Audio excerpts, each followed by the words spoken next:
estamos nuevamente para el repaso de la lección número 10. Ya estamos en el mes de diciembre y la lección para este sábado 7 de diciembre es el camino, la verdad y la vida. Necesitamos pedir la dirección de Dios. Vamos a orar. Señor, te agradecemos porque nos permites aún en libertad poder escudriñar tu palabra. Que tu Espíritu Santo dirija este estudio para que podamos sacar las mejores enseñanzas y que pueda morar en nuestras vidas de manera que podamos ponerlos por obra. Perdona nuestros pecados y bendice a cada hermano, cada hermana que está viendo este repaso de la lección. Bendice sus vidas y sus hogares. Humildemente te lo imploramos en el nombre de Jesús. Amén. El camino, la verdad y la vida. Si bien es cierto que este pasaje es muy conocido, muy repetido, pero es interesante cómo los autores de la lección de este trimestre han sacado muchas enseñanzas y muy valiosas, por cierto. Y vamos a empezar con el versículo de memoria que está en el capítulo 1 y versículo 18 de Juan, y dice: a Dios nadie lo vio jamás. El Hijo único que es Dios, que está en el seno del Padre, Él lo dio a conocer. A Dios nadie lo ha visto jamás. Pero ustedes pueden decir, ¿y los seres celestiales? Bueno, la Biblia dice que aún los seres más cercanos, que son los querubines, que tienen 6 alas, con 2 vuelan, con 2 cubren su rostro y con 2 cubren sus pies.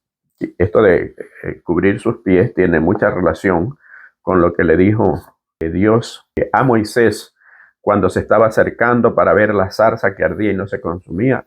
Quita el calzado de tus pies porque el lugar que estás pisando es tierra santa. La labor de Cristo es dar a conocer al Padre. Por eso el título de la lección de esta semana es El camino, la verdad y la vida. El autor de la lección ha dividido el libro de Juan en 4 partes. La primera parte, que es el prólogo; el segundo, que es el de las señales; el tercero, que habla acerca de la glorificación de Jesús; y el último, que es el epílogo. Curiosamente, entre las señales y la gloria existe un puente que es acerca de los 7 yo soy que dijo Jesús, y que algunos de ellos ya los estudiamos. Pero quiero empezar con lo que Jesús hace en el momento que se está celebrando la Pascua. Recordemos que Jesús era la Pascua, pero los discípulos no sabían. A pesar de que les había enseñado durante 3 años y medio, los discípulos todavía habían cosas que no entendían. ¿Y cuál era el motivo? El motivo es de que ellos pensaban en un reino terrenal, y en ese reino terrenal todos querían ser el primero. Había un egoísmo de parte de los discípulos sembrado por Satanás. El que siembra el egoísmo en el mundo a partir de lo que entra el pecado es Satanás. El egoísmo llevó a Dios a destruir los habitantes de esta tierra a través del diluvio. Hay un tema que ustedes lo pueden buscar aquí en el canal que se titula ¿Por qué existió el diluvio? Los invito a que vean ese tema, y ahí la Biblia muestra, y a través del espíritu de profecía también, por qué el diluvio fue motivo del egoísmo de la gente y por qué se dio el diluvio. Pero yendo al tema de la lección, están los discípulos en el aposento alto, donde había sido preparado para que Jesús celebre la Pascua. Recordemos que en los tiempos de Jesús los trayectos eran a través de caminatas largas, y lo que usaban eran zapatos que ahora los conocemos como sandalias, que eran zapatos abiertos, y eran abiertos porque el calor del desierto y el calor de las tierras de Jerusalén, de Palestina, de todo ese sector. Era un calor inmenso. Y no existían pues todos los productos que hay ahora para protección, ¿verdad?, de los pies cuando nosotros estamos cansados o transpirados. Este tipo de zapatos, de sandalias, era muy fácil que los pies se llenen de polvo. E ir a una cena, para que los invitados se sientan a gusto, siempre había un esclavo o un criado que era el que, conforme iban llegando los invitados, les iba lavando los pies. Resulta que en esa reunión, que era la celebración de la Pascua, porque quiero hacer hincapié en esto, era la celebración de la Pascua de parte de Jesús con sus discípulos, estaban todos esperando a ver quién era el que se iba a levantar a lavar los pies de los demás. Y Jesús también esperó, porque él quería ver si después de 3 años y medio de haber él sembrado la ley del cielo, de paso también hay otro tema aquí en el canal que se llama la ley del cielo, los invito a verlo. Después de haber tratado de sembrar la ley del cielo, a ver si estaban listos, pero no lo estuvieron. Jesús se levanta, y esto es lo que encontramos en el Evangelio según San Juan, capítulo 13. Y dice los versículos desde el 4. Se levantó de la cena Jesús y se quitó su manto, y tomando una toalla se la ciñó. Luego puso agua en un lebrillo y comenzó a lavar los pies de los discípulos y a enjugarlos con la toalla con que estaba ceñido. Entonces vino a Simón Pedro, y Pedro le dijo: Señor, ¿tú me lavas los pies? Respondió Jesús y le dijo: lo que yo hago tú no lo comprendes ahora, mas lo entenderás después. Pedro le dijo: no me lavarás los pies jamás. Jesús le respondió: si no te lavare, no tendrás parte conmigo. Le dijo Simón Pedro: Señor, no solo mis pies, sino también las manos y mi cabeza. Jesús le dijo: el que está lavado no necesita sino lavarse los pies, pues está todo limpio, y vosotros limpios estáis, aunque no todos. Los discípulos estaban todos a la espera de quién iba a ser el que se iba a humillar, según ellos, a lavar los pies de los demás. Y como ninguno estaba dispuesto, obviamente toda esta situación, todo este egoísmo, había sido abonado por Judas. Si nosotros leemos el libro El deseo de toda la gente, el cual los invito a leer, en el capítulo Judas, cada vez que hubo una disensión, era provocada por Judas. Cuando Judas estaba solo con los discípulos, cuando Jesús se iba a orar, que eran muchas horas, Judas aprovechaba estos momentos a solas con los discípulos para sembrarles inconformidad. Recordemos que Judas era un escriba, era alguien preparado. Y en la cena, el menos dispuesto a lavar los pies de sus compañeros era Judas. ¿Por qué? Porque a su forma de ver era el más preparado. Y aquí hay una lección. ¿Cuál es la lección? Que a veces confiamos demasiado en nuestra preparación. Y no es que prepararse sea malo. Y como lo he dicho en lecciones pasadas, cuánta bendición para la causa de Dios es cuando la persona preparada se pone en las manos de Dios como su instrumento. Y tenemos como ejemplo a Daniel. Daniel era una persona muy preparada. Fue a hacer un posgrado en Babilonia, por eso lo trajeron. Eran personas preparadas, eran príncipes, estos 4 muchachos, y los trajeron a Babilonia. Fueron a hacer un posgrado, pero la consagración de ellos los llevó a levantarse por encima de los demás, al punto de que se constituyó en consejero del rey. Y no solamente eso, estando cerca del rey, se convirtió en el instrumento que Dios utilizó para darle un estudio bíblico al rey y para que el rey se convierta. Obviamente, el trabajo lo hizo Daniel, pero la labor de transformación la hizo el Espíritu Santo. Eso es lo que Dios quiere. Por lo tanto, ¿por qué digo esto? No está en la lección, pero ¿por qué lo digo? Porque a veces, cuando se habla de que la preparación puede ser un obstáculo, se puede pensar de que la Biblia está en contra de que tú te prepares, y no es así. Dios quiere que tú te prepares, que seas una persona preparada, pero que te pongas completamente en sus manos. A veces esta preparación, como en el caso de Judas, se convirtió en una maldición. ¿Por qué? Porque él no fue con sinceridad. Inclusive, muchas veces cuestionaba los métodos y la forma de enseñanza de Jesús. Cuestionó cuando Jesús le dijo al joven rico lo que tenía que hacer. Le dijo con toda sinceridad y con toda verdad y con toda transparencia qué era lo que tenía que hacer. Y a Judas le molestó porque dijo cuántas cosas se pueden hacer con el dinero que tiene este hombre, pero Jesús lo echó todo a perder. O sea, él se sentía inclusive mejor que Jesús. Estaba dispuesto a enseñarle a Jesús. Y cuando los discípulos tenían estas disensiones eran provocadas por Judas, porque Judas les decía, no, ustedes no pueden ser conformistas, ustedes tienen que aspirar cosas grandes. Y aspirar cosas grandes no es malo siempre y cuando lo hagas dentro de lo que Dios te pide y con humildad. Judas, obviamente, que él se sentía el menos indicado para lavar los pies. Era a quien todo el mundo debía lavarlo. Pero Pedro protesta.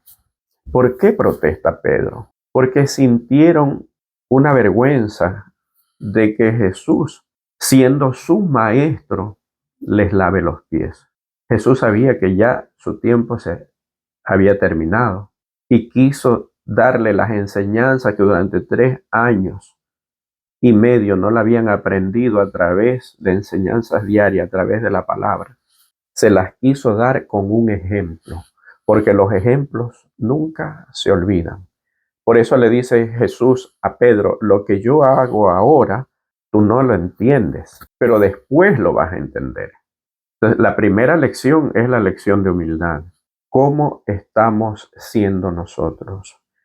Me decía una persona muy humilde, yo me siento mal en la iglesia, porque cuando viene el pastor, él saluda solamente a las personas que son preparadas, que tienen un título.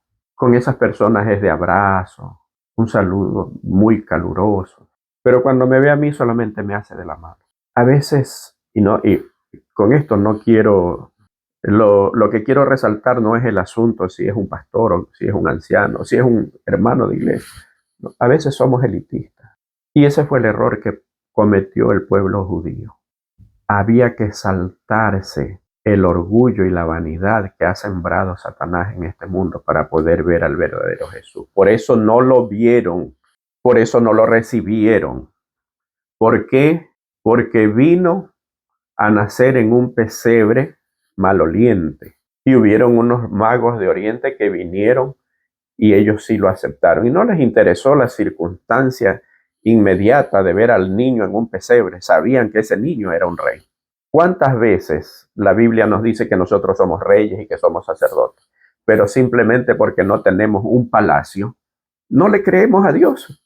Y es una verdad, si Dios lo dice es una verdad. Tú te sientes rey, tú te sientes un sacerdote. Pues si no lo estás haciendo debes sentirte, porque Dios lo dice. Este ejemplo de humildad y de grandeza a la vez es la ley del cielo y Cristo se las quiso impregnar. Y aquí hay una lección doctrinal también, que se celebraba la Pascua. Sin embargo, Jesús, ese acto, ese rito de humildad de lavar los pies y la celebración de la Pascua ahora le da un nuevo sentido porque sabía que la Pascua ya iba a tener su cumplimiento en él. Porque Jesús murió a las 3 de la tarde, tal como se celebraba la Pascua y a la hora que debería morir el Cordero murió. Y a esa hora se rasgó el velo del templo diciendo ya no habrá más sacrificio porque ya el sacrificio perfecto se hizo. Pero ¿cómo celebramos nosotros la Pascua? Cuando Pedro le dice, a mí no me vas a lavar, le dice, si no te lavare no vas a tener parte conmigo.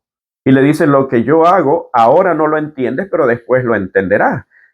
Y Pablo lo entiende, el apóstol de los gentiles, y en 1 Corintios 11, un texto muy conocido porque se lo usa en la Santa Cena, para los que son ancianos, para los que son diáconos, pastores, Jesús instituye allí la celebración de la Pascua y la convierte en la cena del Señor. ¿Por qué quiero resaltar esto? Porque aquí hay doctrina. ¿Y cuál es la doctrina? A veces decimos, no, es que porque Jesús hizo esto, porque Jesús no lo hizo, ahora hay que cambiar las cosas. Jesús no cambió. Jesús le dio un nuevo sentido. Y Pablo dice en Primera de Corintios 11, ¿verdad? Y el versículo 26, así que cada vez que comieres de este pan y bebieres de esta copa, la muerte del Señor anunciáis hasta que Él venga. Y si se anuncia la muerte, obviamente que se anuncia la resurrección, porque nosotros creemos en un Dios vivo, no en un Dios muerto. Esa es la celebración de la resurrección de Jesús. Esa es la nueva Pascua, la Pascua para los gentiles, para los que somos herederos según la gracia. Esa es la Pascua para nosotros. Ese es el trasfondo, esa es la transformación que Jesús mismo, en persona, Él le dio el giro a la Pascua. No es que porque resucitó el domingo, ya dejamos de guardar el sábado y vamos a guardar el domingo. No. El cambio lo dio no en el día de reposo, sino en la Pascua y en la forma de celebración. A veces no vemos y leemos por encima la Biblia y no la escudriñamos. Pero aquí hay doctrina. Y es la sana doctrina. Obviamente no puede haber Pascua sin muerte. Y Jesús habla de su muerte. Y todos se entristecen. Y no entienden. Y de ese reino que ellos querían ser el primero, se dan cuenta que sus sueños se están desvaneciendo. Pero Jesús no quiere dejarlos así. Entonces, les habla de qué? Les habla de su venida. Y les dice, yo ciertamente volveré. Y eso es lo que está en la siguiente parte de la lección y está en los versículos del 1 al 3, capítulo 14 de San Juan, 14 del 1 al 3, no se turbe vuestro corazón. Cuando dice no se turbe, está hablando de que no se dejen mover de su convicción. Creéis en Dios, creed también en mí. En la casa de mi padre muchas moradas hay. Si así no fuera, yo os lo hubiera dicho. Voy pues a preparar lugar para vosotros. Y si me fuere y os preparare lugar, vendré otra vez y os tomaré a mí mismo para que donde yo estoy, vosotros también estéis. Nosotros nos llamamos adventistas. Y todo aquel que cree en la promesa de la segunda venida de Jesús es adventista, porque está creyendo en su advenimiento. No es porque pertenecemos a una religión, no. Es porque creemos en la promesa que Jesús hizo aquí. Y Jesús trata de sacar a los discípulos de las cosas que iban a suceder y para las cuales no estaban todavía preparados. Los quiere llevar hacia lo eterno. Yo no sé cómo te sientes con lo que sucede en tu vida, en este mundo. Este mundo cada vez está más difícil, está peor, más sufrimiento, más violencia. Es obvio que estas cosas deben suceder porque la Biblia dice que a medida que el Espíritu Santo se retira de la tierra, según la profecía de Apocalipsis, la maldad se aumenta. La gente es menos amorosa, menos entregada a Dios, a las cosas espirituales. Y eso los vuelve más feroces, más desalmados. Y todo lo que vemos es exactamente lo mismo que sucedía en los tiempos de Noé. Pero depende cómo vemos nosotros las cosas. ¿Vemos en esto nosotros algo que nos produce desánimo o vemos el cumplimiento de la promesa de Dios y que cada vez su venida está más cerca? ¿Cuán convencido estás que Cristo viene pronto? Porque si estás convencido, entonces deberías con muchas personas compartir esto y decirle, prepárate, Cristo viene. No es una fábula, no es algo que está escrito en la Biblia solamente para llenar una página, no. Ciertamente volveré. Es verdad que las señales hablan de que Cristo está ya viniendo, de que viene pronto, eso nadie lo puede dudar.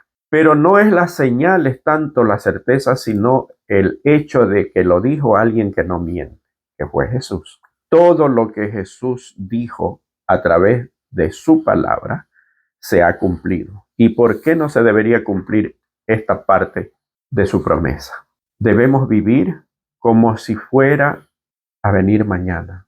Debemos anhelar esas mansiones celestiales, cosa que ojo no vio ni oído oyó, ni ha subido a corazón de hombre, es lo que Dios tiene preparado para los que le aman. Y cuando habla de esa preparación, es la preparación aquí y también en la eternidad. Dios quiere darte una vida nueva. ¿Cómo estamos viviendo esta realidad nosotros? ¿Estamos viviendo de acuerdo a esa realidad? Y la siguiente parte dice, yo soy el camino, la verdad y la vida. Los discípulos preocupados porque Jesús le había dicho, a donde yo voy ustedes no pueden ir ahora, pero después también irán. Tomás, el más incrédulo, pero esta vez tenía razón, le dijo, Señor, pero es que no sabemos dónde tú vas, ¿cómo podemos saber el camino? Está en los versículos 5 y 6, capítulo 14 estamos. Le dijo Tomás, Señor, no sabemos a dónde vas, ¿cómo pues podemos saber el camino? Jesús le dijo, yo soy el camino y la verdad y la vida. Nadie viene al Padre sino por mí. ¿Cómo es el camino? En lecciones anteriores habíamos visto cómo Jesús lo intangible lo convierte en tangible. Ahora, un camino. ¿Cómo Jesús se convierte en el camino? El único camino hacia el Padre es Jesús. ¿Por qué? Por su muerte. Eso es cierto y eso todos lo sabemos. La primera profecía está en Génesis 3:15. Eso todos lo sabemos. Así que Jesús es el camino hacia el Padre. Pero hay otra forma como Jesús es el camino también. Y es a través de su vida. Jesús dijo, todas las cosas que yo hago, vosotros también podréis hacer. Y aún mayores porque yo voy al Padre. Si Jesús con su vida o la forma como vivió fue al Padre, fue nuestro ejemplo para que nosotros vivamos de la misma manera y podamos ir a Jesús y a través de Jesús al Padre.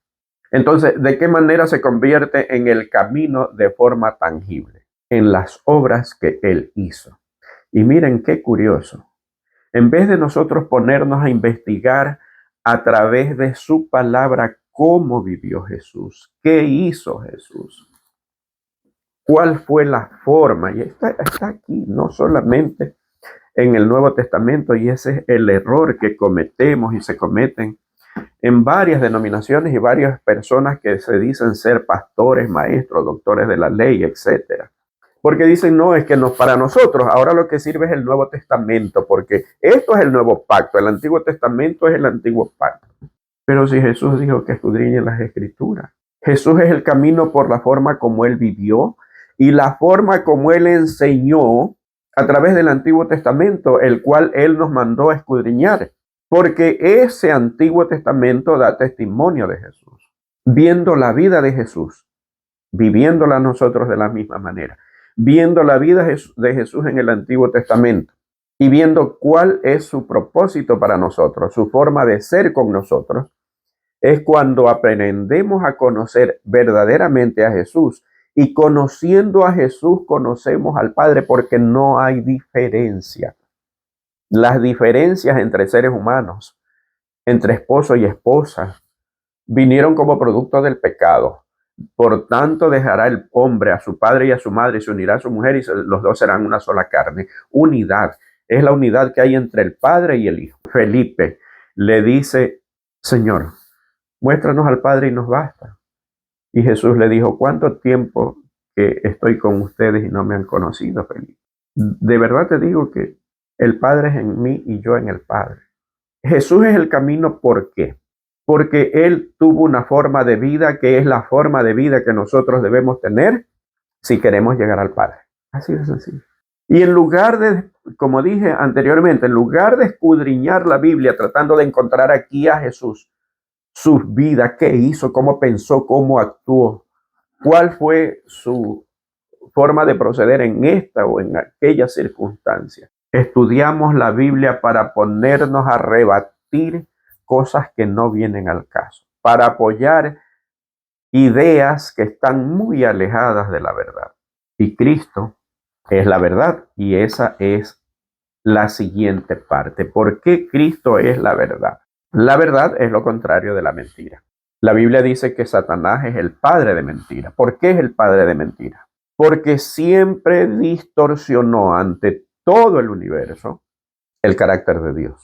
Lo hizo aparecer como un Dios tirano y para los que vivimos en la tierra, como un Dios que creó el mundo y se olvidó de él. La Biblia muestra a un Dios interesado en cada momento de tu vida. Tan interesado que tienes, dice Jesús, que tenemos los cabellos en nuestras cabezas contados. Tan interesado en nosotros de que ni la hoja de un árbol cae si no es por la voluntad de Dios. Así de interesado es Dios. Entonces, por eso Cristo se convierte en la verdad. Y además, ¿por qué? Porque quiso revelar el verdadero carácter del Padre. El pueblo judío, que era depositario de las verdades eternas, era el que debía dar a conocer a ese Dios amoroso, misericordioso a las demás personas a través de una vida de consagración y de bendición, porque Dios promete bendiciones, no porque nosotros las merezcamos, no las merecemos, es por su generosidad, pero no cumplió. Lejos de eso, se encerró en su burbuja e hicieron ver a Dios como un Dios exclusivista. Dios solamente se ocupaba y se preocupaba por ellos, al resto no.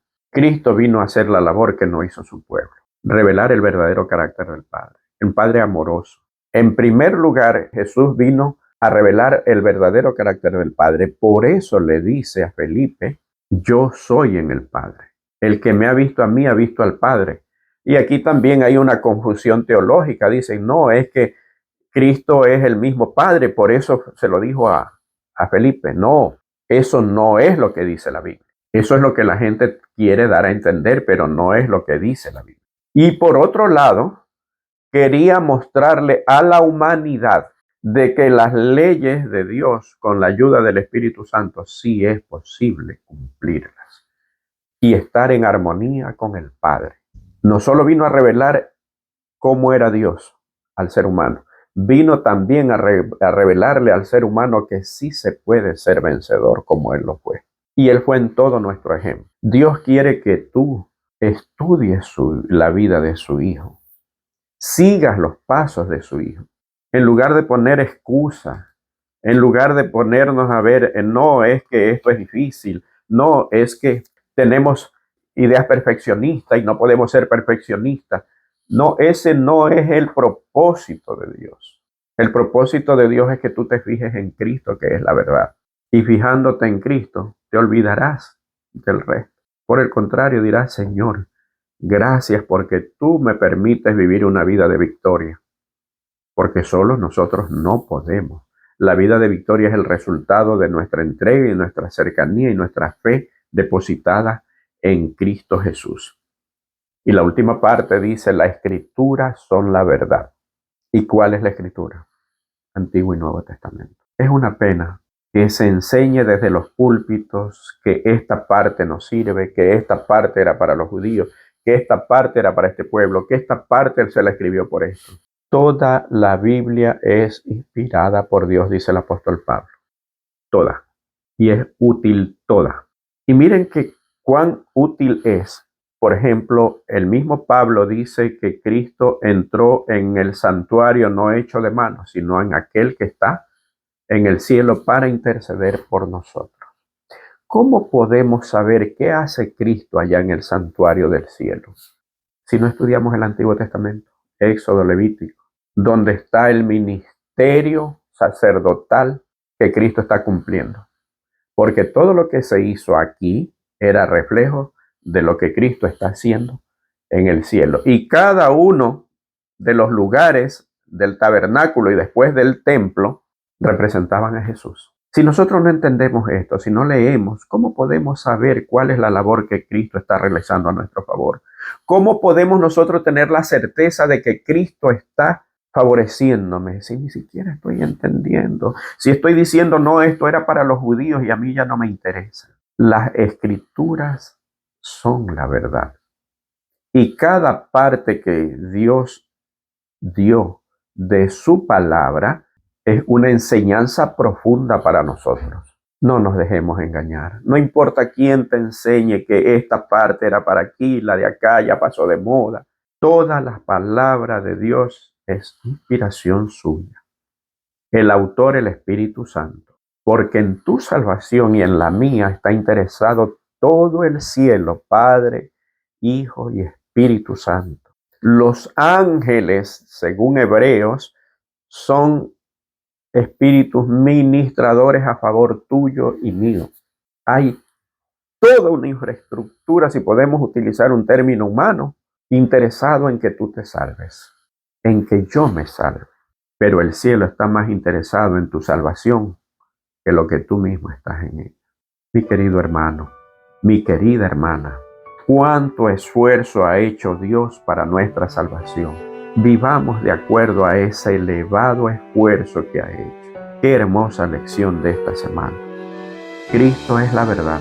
Cristo enseñó no solamente cómo es el Padre, sino que nos enseñó a vivir una vida de victoria.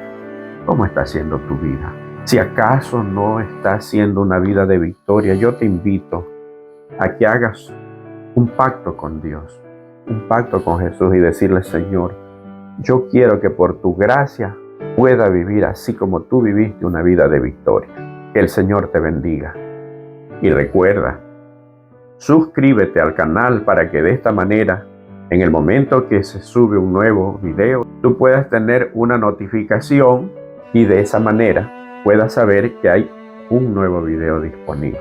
Comparte la lección, suscríbete al canal y de esa manera estarás siempre atento a cada tema que se suba, no solamente de la lección de la escuela sabática, sino de otros temas que son para vida eterna y que tienen mucho que ver con la enseñanza de la sana doctrina. Que Dios te bendiga.